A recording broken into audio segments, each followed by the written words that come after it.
Imagine waking one morning to find your neighbors whispering your name as if it were a curse. The year is 1347. The moon hangs pale over a thatched roof, and somewhere beyond the trees, a single bell tolls. Its sound drifts like a ghost across the still air, reminding you that time, in this small village, moves not by clocks but by prayers and fears. You lie awake on your straw bed, listening to the soft breathing of your family, the low crackle of embers fading in the hearth. The smell of smoke and wool lingers on your clothes, mixed with the damp scent of earth that seeps through the cracks in the walls. You have lived here all your life. You know every uneven cobblestone of the lane outside, every dog that barks when the night watch passes. Yet, even in this place that feels so familiar, there is a kind of quiet that unsettles you. It is not the peace of rest, it is the silence that falls before something changes. Morning will come soon. You will rise, like every other day, to fetch water from the well, to knead the bread dough, to warm your hands over the small fire while the village stirs awake. You will hear gossip drifting through open shutters. A cow has fallen ill, a child's fever has worsened, the priest says the plague has reached the next town. And though these words are whispered softly, you will feel how heavy they are, how quickly fear can travel when there is so little light to see the truth. You have always been careful. Careful not to speak too boldly, not to linger near men when their wives are watching, not to let your face show too much joy when others grieve. For women, especially poor ones, safety lies in being unremarkable. But tonight, as the wind brushes through the cracks in your door, something tells you that being careful will not be enough. You rise to stoke the fire, your bare feet brushing the cold dirt floor. The coals glow faintly, orange against the dark. Shadows ripple along the walls like figures in a dream. Somewhere outside, an owl calls. You pause, listening, not to the bird, but to the stillness that follows. It feels almost like a held breath, the whole village waiting for dawn. No one knows it yet, but by the time the sun touches the steeple, your life will no longer be your own. Perhaps a neighbor's sheep will die and someone will remember that you looked at it strangely once. Perhaps a jealous wife will mutter your name under her breath. Or perhaps, as it so often happens, misfortune will simply need a face, and yours will do. For now, you pull your cloak tighter and lie back down, pretending that the world outside your door is still kind. The bell tolls again, distant and slow, marking another hour lost to history. You close your eyes, unaware that this night, the quietest you have ever known, will be the last time your name is spoken without suspicion. If stories like this make you reflect on how fragile justice once was, consider subscribing to stay close for the next tale.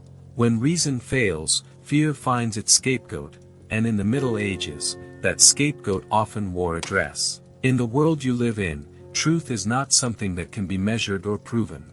It is something that bends beneath the weight of faith and superstition. The church bell that tolls at dawn marks not just the hours of prayer, but the rhythm of judgment. Every sermon, every confession, every whispered rumor reinforces one lesson above all: evil does not come from nowhere, it hides among the living. And too often, it hides in women. You were taught this as a child. Women are the daughters of Eve, they say, temptation in flesh, curiosity in sin. A good woman is silent, obedient, modest in dress and thought. A bad one speaks too freely, or heals too skillfully, or dares to know more than her priest. In a world where storms destroy crops and sickness sweeps through homes without warning, such a woman is dangerous. She must have caused it. She must have angered God. The truth, of course, is simpler. Life is harsh, and people need reasons for their pain. When the wheat fails to grow, someone must be to blame. When a child coughs through the night and dies before morning, it cannot simply be misfortune. Blame must be given shape, a name, a face, and the face that fits best is often yours. You remember when the midwife was accused, years ago. The mayor's wife had lost her newborn, and though everyone knew the birth was long and bloody, it was easier to believe the midwife had cursed the child. They dragged her to the river, tied her wrists with rope, and pushed her into the freezing water. The crowd waited in silence, their breath fogging in the cold air. If she sank, she was innocent. If she floated, She was guilty. You remember how still she was, even as the water closed over her head.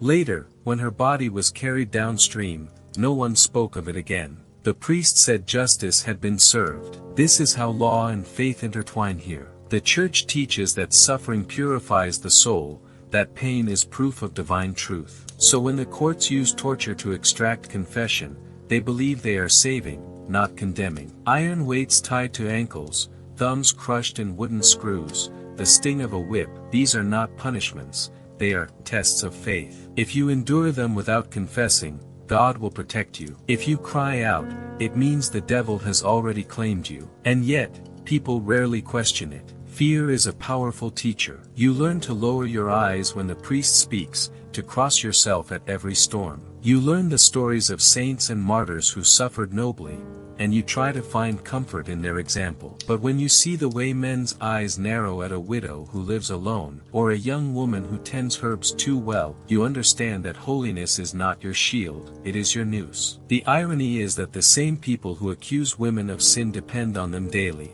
Women mend wounds, birth children, carry water, make the medicines that keep the village alive. Yet every kindness carries risk. Heal too many, and they will call it witchcraft. Refuse to help, and they will call it malice. Either way, your fate is written by others. As evening falls, you sit by the hearth, hands raw from labor, listening to the crackle of firewood. You think of how fragile justice truly is, how quickly it bends to rumor, how easily truth is drowned by fear. Perhaps someday people will look back and see how blind this world was, how it punished those who simply tried to live kindly in it. If you've ever wondered how much of history was decided by fear instead of truth, tell me your thoughts in the comments. They say truth will set you free, but in this world, truth was whatever the men with the torches believed. It begins with a whisper. It always does. A child's cough that won't stop, a fever that rises through the night, and the desperate prayers of a mother kneeling before a wooden cross.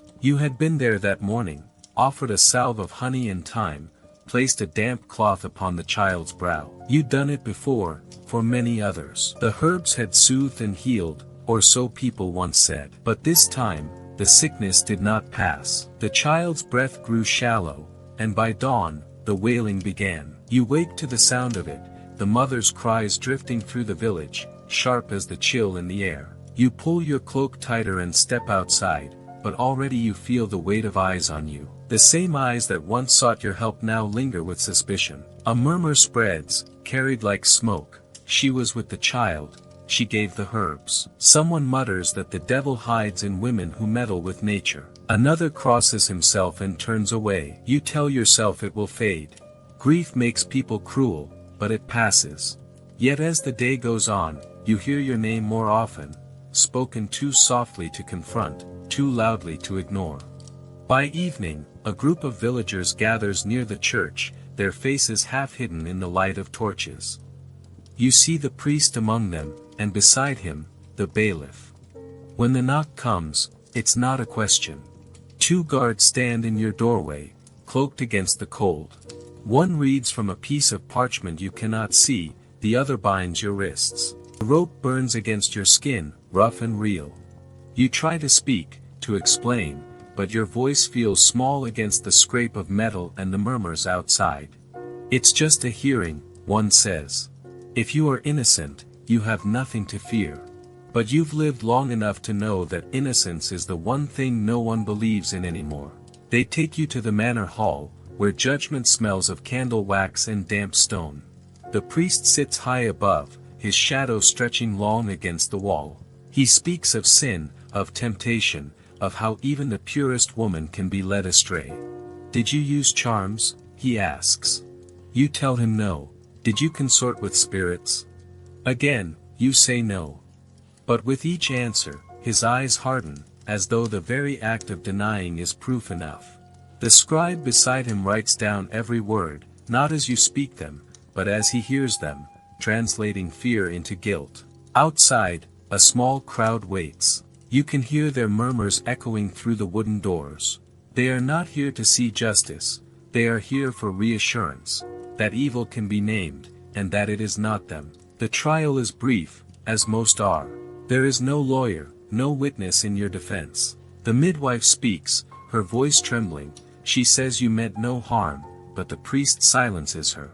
The mother of the child weeps, clutching her rosary, and whispers that your herbs smelled of sulfur. The bailiff nods gravely, as though sulfur alone were a sign of Satan. And when they mention the black cat that lingers near your door, the murmurs grow louder. You do not bother to tell them it came to you for warmth, that you fed it scraps because no one else would. In their eyes, compassion looks too much like magic. When the questioning ends, they take you below, to the stone cellar where the air smells of iron and earth. The guards leave you in darkness. Somewhere above, the church bell tolls again, marking the hour. You count the chimes and think of how easily time slips away when you have no control over it. Days pass, though you cannot tell how many. They come again, this time with questions sharper than before. Confess, they say, and God may forgive you. You try to hold on to your truth, but each demand cuts deeper. They tighten the cords around your hands until the pain blurs into silence. Somewhere between exhaustion and despair, you begin to wonder whether confession itself might be a kind of mercy. When they finally stop, you no longer know what words left your lips. Perhaps you said what they wanted to hear, or perhaps they imagined it for you. It no longer matters. Outside, the verdict has already been spoken. You are led back into the square, the air biting at your skin. The crowd parts as you pass. Some look away, others stare with that uneasy curiosity reserved for tragedy that isn't theirs. Children whisper questions their parents do not answer. You see the mother of the lost child standing near the church door. Her face is pale, her eyes hollow. For a moment, you feel only pity, for her, for yourself, for everyone who believes this is justice. Would you have survived such a world? Or would you, too, be condemned by whispers? Justice in those days was not blind, it simply refused to look at women. Across the towns and fields of Europe, the same story played out beneath different skies. In England, they called them witches. In France, heretics. In the German states, daughters of Eve who had consorted with the devil. But whatever the name, the pattern was the same: accusation, confession, punishment, all carried out in the name of faith. The church and the crown, though often at odds, found rare agreement here. Purity was worth preserving, they said, even if it meant burning the impure alive. The punishments varied, but they shared one purpose: to make suffering visible. Justice was not done in quiet rooms, it was performed before the crowd. To the authorities, punishment was both spectacle and sermon, a warning to those who might question, or dare to heal, or think too freely. And so, the town square became a kind of stage. At dawn, the air was thick with the smell of smoke and damp straw. The villagers gathered, some clutching rosaries, others bread for breakfast. The murmurs rose and fell like waves. A woman stood bound at the stake, her hair uncombed, her gown torn from the rough handling of guards. Around her, priests muttered prayers meant to purify her soul before the flames consumed her body. They believed this was mercy, to cleanse the sinner through fire, to let her soul ascend untainted into heaven. The irony, of course, was lost in the crackle of burning wood. Elsewhere, punishment took other forms. In some towns, women were paraded through the streets with signs hung around their necks: adulteress, blasphemer, witch. Crowd jeered, not out of cruelty alone, but out of fear, for to pity her was to risk suspicion yourself. Inquisitors recorded every reaction, every tear, every look of defiance. Even silence could be dangerous.